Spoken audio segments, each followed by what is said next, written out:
alaikum wa rahmatullahi wa barakatuh. Welcome to my Maktab by LMA with MLX Plus. We continue with the reign of Umar radiallahu anhu and the conquered battles that he achieved. We spoke about the empire of Umar radiallahu anhu that was divided into three portions: the Roman Empire, the Persian conquest, and the Egyptian conquest. We are now still busy with the Persian conquest. Umar radiallahu had made plans to further go into Iraq, as he wanted to take most of Iraq so that it could become under Muslim rule. The Battle of Buwaib, which took place in 14 years after Hijrah. This was a very special battle. I'll come to it at the end, but I would like to tell you about this battle. It was one of the battles known in history. The mastermind behind the battle, Umar radiallahu anhu, how he controlled this battle. First, an army was raised by Muthanna. The Persians were severely defeated in this battle. There was no coming back from this battle.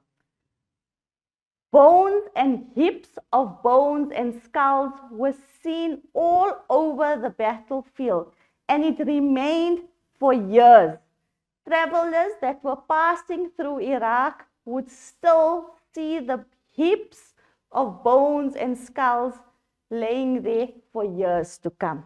So this was a major battle, and the Persians were crushed very badly in this battle.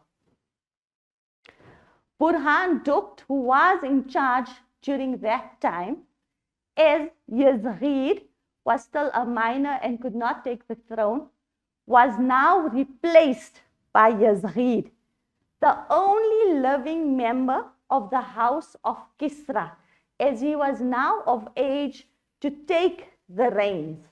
He was now placed in power.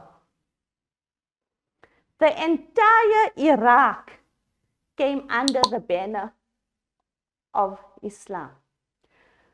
But the Persians were still very angry about what happened at Buwaib. So they wanted to start making problems, and they still felt that there was that vengeance, that they still needed to protect their territory. Umar radiallahu anhu found out about their plans, and he asked Hazrat Sa'ad bin Abi Waqqas to act as the commander and to raise an army. 12,000 men led by Mehran were put together. But there was one particular thing that Umar radiallahu anhu asked. He wanted to lead this battle himself, but the people and his followers said to him, Umar, it is better that you stay back in Medina because we fear for your life. In that way, Umar radiallahu anhu reserved the right to lead that battle.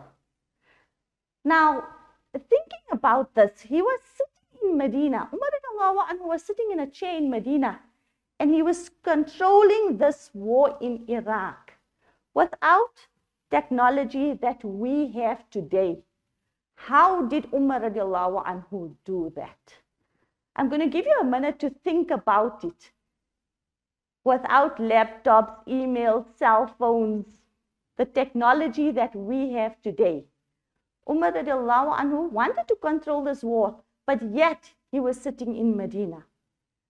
So how did he do it?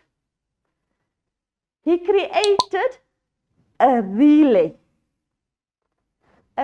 system where he made a relay post for every certain amount of kilometers. He had put a man with a horse, and that is how he was sending the message by horsemen that to cover a short distance in space, which was easier to do. So that is how the messages were being related, and that is how Umar radiallahu anhu was controlling the war in Iraq while he was sitting in his chair in Medina. This was something phenomenal. Allah Ta'ala had really given him insight and the knowledge,